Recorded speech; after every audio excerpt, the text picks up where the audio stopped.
I'm back in a slightly different location, but I'm still in North America. I don't like New Hampshire. Anyway, today we're gonna keep reading At the Cafe, Conversations on Anarchism by Errico Malatesta. Today we're gonna read like at least 8 and 9, maybe 10, depends on how I'm feeling. 8. Ambrosio, you know, the more I think about your free communism, the more I am persuaded that you are a true original. Giorgio, and why is that? Ambrosio, because you always talk about work, enjoyment, accords, agreements, but you never talk about social authority of government. Who will regulate social life? What will be the government? How will it be constituted? Who will elect it? By what means will it ensure that laws are respected and offenders punished? How will the various powers be constituted, legislative, executive, or judicial? I'll punish bad girls with my cane. I'll do it. I'll be the one and only mommy cop. Giorgio, we don't know what to do with all these powers of yours. We don't want a government. Are you still not aware that I am an anarchist? I'll only punish you if you consent.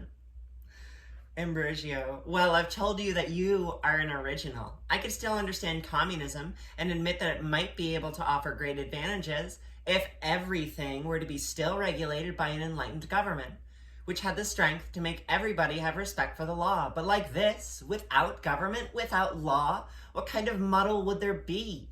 Giorgio, I had foreseen this. First, you were against communism because you said that it needed a strong and centralized government. Now that you've heard talk of a society without government, you would even accept communism so long as there was a government with an iron fist. In short, it is liberty, which scares you most of all.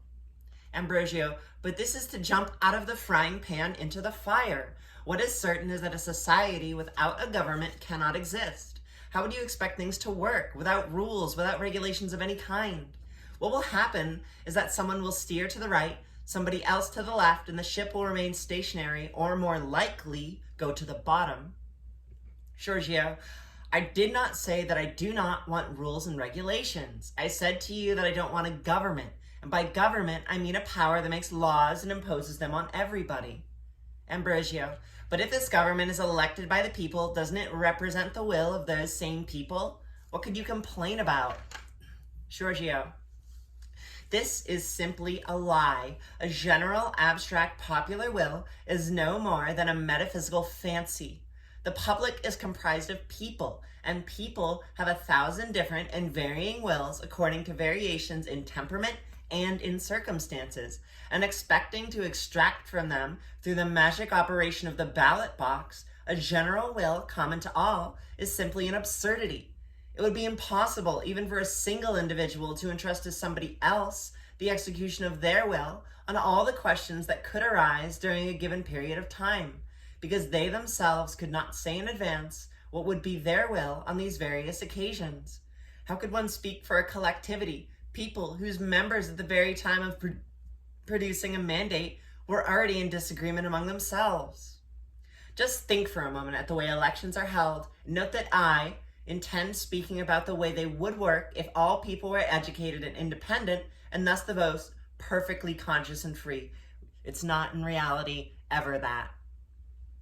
You, for instance, would vote for whoever you regard as best suited to serve your interests and to apply your ideas. This is already conceding a lot, because you have so many ideas and so many different interests that you would not know how to find a person that thinks always like you on all issues. But will it be then to such a person that you will give your vote and who will govern you? By no means. Your candidate might not be successful, and so your will forms no part of the so-called popular will. But let's suppose that they do succeed. On this basis, would this person be your ruler? Not even in your dreams. They would only be one among many. In the Italian parliament, for instance, one among 535. And you, in reality, will be ruled by a majority of people to whom you have never given your mandate. And this majority, whose members have received many different or contradictory mandates, or better still, have received only a general delegation of power without any specific mandate, unable, even if it wanted to to ascertain a non-existent general will and to make everybody happy, will do as it wishes or will follow the wishes of those who dominate it at a particular moment. Basically, a representative government will never actually be an expression of the individual person's desires and wants because of how it structurally functions. Come on, it's better to leave aside this old-fashioned pretense of a government that represents the popular will. There are certainly some questions of general order, but which at a given moment all the people will agree. But then, what is the point of government when everybody wants something, they will only need to enact it? Ambrosio, well, in short, you have to admit that there is a need for rules, some norms for living. Who should establish them? Giorgio, the interested parties themselves, those who must follow these regulations. Ambrosio, who would impose observance? Giorgio, no one, because we're talking about norms which are freely accepted and freely followed. Don't confuse the norms of which I speak, that are practical conventions based on a feeling of solidarity and on the care that everyone must have for the collective interest, with the law, which is a rule written by a few and imposed with force on everybody. We don't have laws, but free agreements. Ambrosio, and if someone violates the agreements? Giorgio, and why should someone violate an agreement with which they has had, this feels like a translation error, with which they has concurred? I think you say, why would someone violate agreement that they also agreed to? On the other hand, if some violations were to take place, they would serve as a notification that the agreement does not satisfy everybody and will have to be modified, and everybody will search for a better arrangement, because it is in everybody's interest that nobody is unhappy. Ambrosio, but it seems that you long for a primitive society in which everyone is self-sufficient and the relations between people are few, basic, and restricted. Giorgio, not at all. Since from the moment that social relations multiply and become more complex, humanity experiences greater moral and material satisfaction, will seek relationships as numerous and complex as possible. Ambrosio, but then you'll need to delegate functions, to give out tasks, to nominate representatives in order to establish agreements. Giorgio, certainly, but I don't think that this is the equivalent to nominating a government. The government makes laws and enforces them, while in a free society, delegation of power is only for particular temporary tasks, for certain jobs, and does not give rights to any authority nor any special reward, and the resolutions of the delegates are always subject to the approval of those they represent. This is basically how the industrial workers of the world is literally structured. And at the time of writing, they were either fresh on the scene or were already kind of in full swing. Fun fact, the IWW did have a president for 1 calendar year or less, and then the position was abolished. Very based, if you ask me.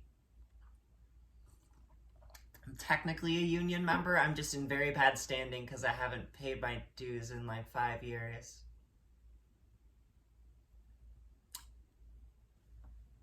I'm not trying to unionize any workplace. I went into my sole proprietor, sole producer, standing on the street busking deal. I'm getting really good at spanging. Ambrosio, but you don't imagine that everyone will always agree. If there are some people that your social order does not suit, what will you do? Giorgio, those people will make whatever agreements best suit them, and we and they will reach an agreement to avoid bothering each other. Ambrosio, and if the others want to make trouble, Giorgio, then we will defend ourselves. Ambrosio, but don't you see that from this need for defense, a new government might arise? Giorgio, certainly I see it. And it is precisely because of this that I've always said that anarchism is not possible until the most serious causes of conflict are eliminated. A social accord serves the interest of all, and the spirit of solidarity is well developed among humanity. If you want to create anarchism today, leaving intact individual property and the social institutions that derive from it, such a civil war would immediately break out that a government, even a tyranny, would be welcomed as a blessing. But if at the same time you establish anarchism, you abolish individual property, the causes of conflict that will survive will not be insurmountable, and we will reach an agreement, because with agreement, everyone will be advantaged. After all, it is understood that institutions are only worth as much as the people that make them function, and anarchism in particular, that is the reign of free agreement, cannot exist if people do not understand the benefits of solidarity and don't want to agree. That is why we engage in spreading propaganda.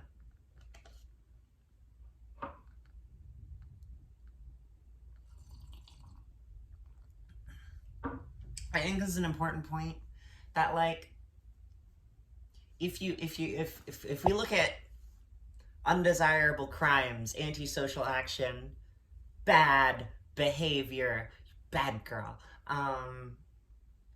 you have to ask, like, what are the root causes of this behavior?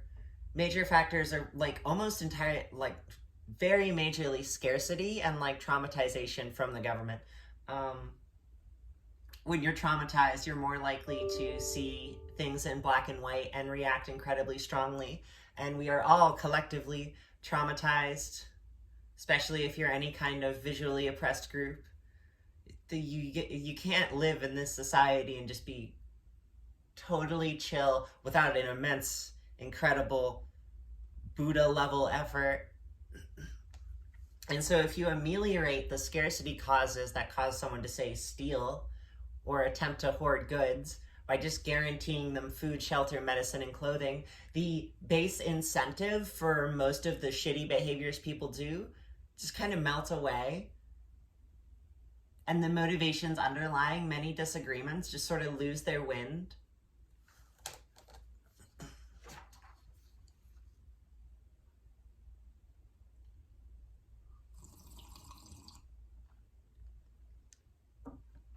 Nine. Ambrosio, allow me to return to your anarchist communism. Frankly, I cannot put up with it. Giorgio, I believe you. After having lived your life between codices and books of law in order to defend the rights of the state and those of the proprietors, a society without state and proprietors, in which there will no longer be any rebels and starving people to send to the galleys, must seem to you like something from another world. But if you wish to set aside this attitude, if you have the strength to overcome your habits of mind and wish to reflect on this matter without bias, you would easily understand that allowing that the aim of society has to be the greatest well-being for all, one necessarily arrives at anarchist communism as the solution. If you think that, on the contrary, that society is made to engross a few pleasure-loving individuals at the expense of the rest, well, basically, if you want well-being for all, anarchist communism is the most, like, logistically effective methodology to accomplish that. Capitalism necessarily, and many other systems, necessarily relies upon having someone's life kind of fucking suck, or at least they have to accept a relatively lower quality of life. I've said this before, but even in, like, very wealthy nations like the United States and many countries of Europe, their higher floor for quality of life, which can still be fucking atrocious. I've, like, traveled the US. We are not a utopia. We're not even, like, fine in certain places, especially places where oppression and long-term colonialism has gone on. Like, if you ever drive through reservations, places where indigenous people were forced to live against their will, it fucking sucks. People are not living comfortably, and it is because of state oppression and ongoing colonialism. Was I making a point? Oh yeah, anarchist communism, most effective thing, science agrees. I'm a scientist. Ambrosio, no, I admit that society must have as a goal the well-being of all, but I cannot because of this accept your system. I'm trying hard to get inside your point of view, and since I have taken an interest in the discussion, I would like, at least for myself, to have a clear idea of what you want. But your conclusions seem to be so utopian, so... Giorgio, but in short, what is it that you find obscure or unacceptable in the explanation that I have given you? Ambrosio, there is, I don't know, the whole system. Let's leave aside the question of right, on which we will not agree, but let us suppose that, as you maintain, we will have an equal right to enjoy the existing wealth. I admit that communism would seem to be the most expeditious arrangement, and perhaps the best, but what seems to me absolutely impossible is a society without government. You build the whole of your edifice on the free will of the members of the association. Reminds me when I was in ninth, 10th grade, I was like, communism is the best system on paper, but I've been propagandized by capitalism, so, oh well. If only I had read more theory. Instead, I was busy being sad. Shout out to all my trans teenagers who are sad. Giorgio, precisely, my dude. Ambrosio, and this is your error. Society means hierarchy, discipline, and the submission of the individual to the collective. Without authority, no society is possible. Giorgio, exactly the reverse. Society, in the strict sense of the word, can only exist among equals, and these equals make agreements among themselves if in them they find pleasure and convenience, but they'll not submit to each other. Those relations of hierarchy and submission that you seem the essence of society are relations between slaves and masters, and you would admit, I hope, that the slave is not really the partner of the master, just as a domestic animal is not the partner of the person who possesses it. Pets are just our slaves. They are for our pleasure, or in our work, for sure. We enslave animals to use them as work. We enslave animal people to use them as slave labor. And we enslave our pets, our household pets, for our pleasure and the management, especially now, of our loneliness and despair, because we live in an increasingly alienated, isolated, atomized society. Ambrosio, but do you truly believe in a society in which each person does what they want? Giorgio, on condition it's understood that people want to live in a society, and therefore will adapt themselves to the necessities of social life. Anti-civ anarchists wiping sweat at these sentences.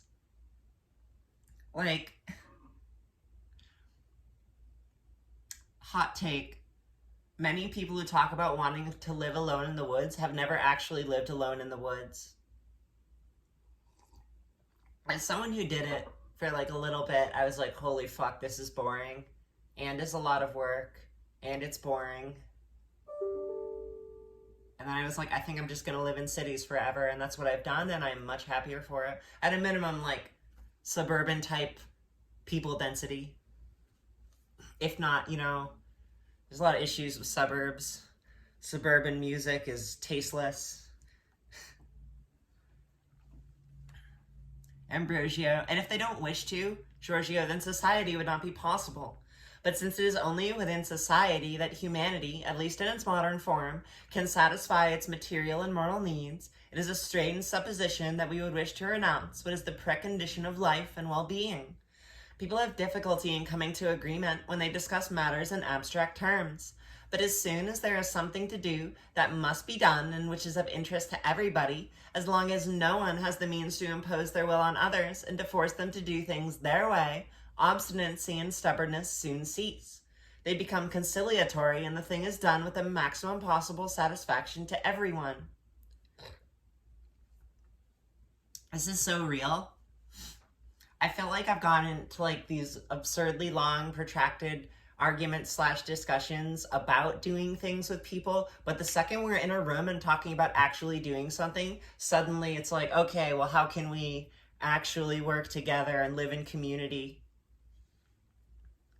You must understand, nothing human is possible without the will of humanity. The whole problem for us lies in changing this will. That is to say, it means making people understand that to war against each other, to hate each other, to exploit each other is to lose everything, and persuading them to wish for a social order founded on mutual support and on solidarity. Ambrosio, so to bring about your anarchist communism, you must wait until everybody is so persuaded and has the will to make it work. Giorgio, oh no, we'd be kidding ourselves. Will is mostly determined by the social environment, and it is probable that while the present conditions last, the great majority will continue to believe that society cannot be organized in other ways from what now exists. Still true. Still depressing. Ambrosio, well then. There's an exclamation mark and a question mark. Giorgio, so we will create communism and anarchism amongst ourselves when we are in sufficient numbers to do it, convinced that if others see that we are doing well for ourselves, they will soon follow suit. Or at least, if we cannot achieve communism and anarchism, we will work to change social conditions in such a way as to produce a change of will in the desired direction. You must understand, this is about a reciprocal interaction between the will and the surrounding social conditions. We are doing and will do whatever we can do so that we move towards our ideal. What you must clearly understand is this. We do not want to coerce the will of anyone, but we do not want others to coerce our will, nor that of the public. We rebel against that minority which through violence exploits and oppresses the people. Once liberty is won for ourselves and for all, and it goes without saying, the means to be free, in other words, the right to the use of the land and of the instruments of production, we will rely solely on the force of words and examples to make our ideas triumph. The public battleground of debate. But actually, wouldn't it be so nice if we never fought battles with guns and swords and bombs and just fought them with strongly worded letters? That'd be so nice. That'd be so nice, man. Ambrosio, all right, and you think that in this way we will arrive at a society that governs itself simply through the voluntary agreement of its members? If that is the case, it would be a thing without precedent. No one's done it before, man. Giorgio, not as much as you might think. As a matter of fact, in essence, it has always been like that. That is, if one considers the defeated, the dominated, the oppressed, drawn from the lower levels of humanity as not really part of society. After all, even today, the essential part of social life in the dominant class as in the dominated class is accomplished through spontaneous agreements, often unconscious, between individuals. By virtue of custom, points of honor, respect for promises, fear of public opinion, a sense of honesty, love, sympathy, rules of good manners, without any intervention by the law and the government. Law and governments become necessary only when we deal with relations between the dominators and the dominated. Among equals, everyone feels ashamed to call a policeman or have recourse to a judge. This is a really important point, that what stops someone from taking your television is not cops, right? Cops are, if you call 911, they won't spawn in your living room and like immediately know who they need to punch or whatever the fuck. Like, the only thing that stops me from doing bad thing to neighbor next door is the fact that I want my neighbor next door to be like happy and have well-being and like feel good about their life. The police could show up after, but that would not stop me from doing the thing. Nor does it stop anyone else. If someone's gonna break in your car, the cops are not gonna stop them. You're gonna break into your fucking car. All they can do is write a report for an insurance claim. In despotic states where all the individuals are treated like a herd in the service of the sole ruler, no one has a will but the sovereign, and those whom the sovereign needs to keep the masses submissive. But little by little, as others arrive and achieve emancipation and enter the dominant class, that is society in the strict sense of the word, either through direct participation in government or by means of possessing wealth, society molds itself in ways which satisfy the will of all the dominators. It's like the development from like god emperors into feudalism and further into capitalism. The whole legislative and executive apparatus, the whole government with its laws, soldiers, policemen, judges, etc., serve only to regulate and exploit and ensure the exploitation of the people. However, the owners would find it simpler and more economical to agree among themselves and do away with the state. The bourgeois themselves have voiced the same opinion, when for a moment they forget that without soldiers and policemen, the people would spoil the party. Destroy class divisions, make sure that there are no more slaves to keep it in check, and immediately the state will have no more reason to exist. Without class oppression, you don't need a state because the state's primary job is the enforcement of class. Ambrosio, but don't exaggerate. The state also does things of benefit to all. It educates, watches over public health, defends the lives of citizens, organizes public services. Don't tell me that these are worthless or damaging things. Giorgio, ugh. Done the way the state usually does it, that is hardly at all. The truth is that it is always the workers who really do those things, and the state, setting itself up as their regulator, transforms such services into instruments of domination, turning them to the special advantage of the rulers and the owners.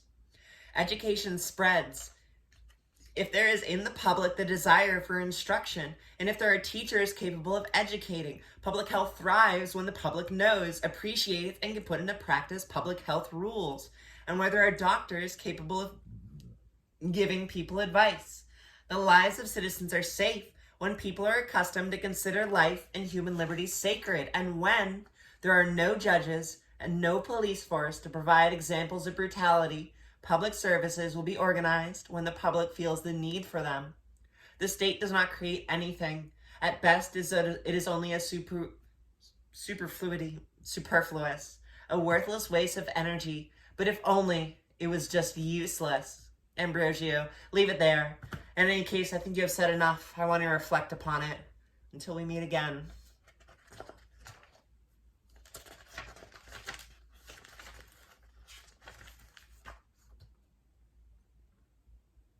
I'm going to call it. I'm going to call it.